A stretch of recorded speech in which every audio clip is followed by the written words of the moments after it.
Good morning everyone. So habang may bagyo, harvestin na natin ang ating mga kalamansi kasi sayang. Super dami ng bunga. Look. O bongga, ang dami na ng video mo nga si tatay. Kung ano ginagawa ni tatay dyan. Si tatay po naglilinis na para hindi daw sampalin yung bubong namin. Ay. By the way guys, ito pala ay tanim ni May Milet. Auntie ng asawa ko. So, ilang years na ba ito? Nasa 3 years na to guys. 3 or 4 years. Dami, super dami ng bunga.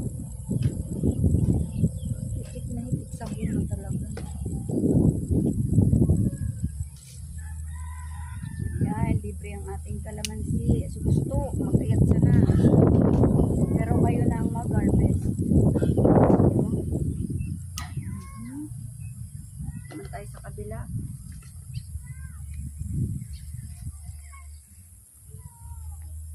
Akaipon pala sa di agto agranan. Look. So many.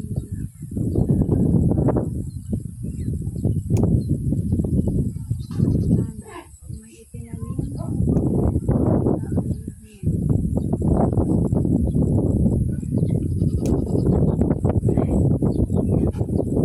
Okay, that's it. Dito tayo sa kabila. Super dami nito. Masyado siyang mataas. Ayan, oh, you see this one? Oh, ayan, ang dami.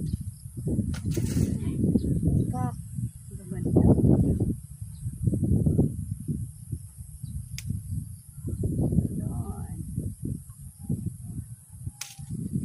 So, bakit ba kailangan gumamit ng gunting sa pag-harvest? Para daw hindi masaktan yung ating puno.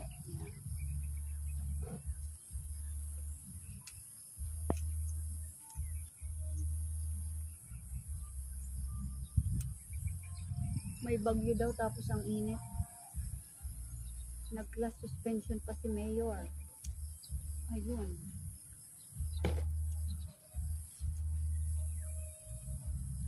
Ang dami talaga. Siguro kung tatansyahin ko to, kung ma-harvest to lahat, nasa more or less mga 15 kilos. Lahat-lahat.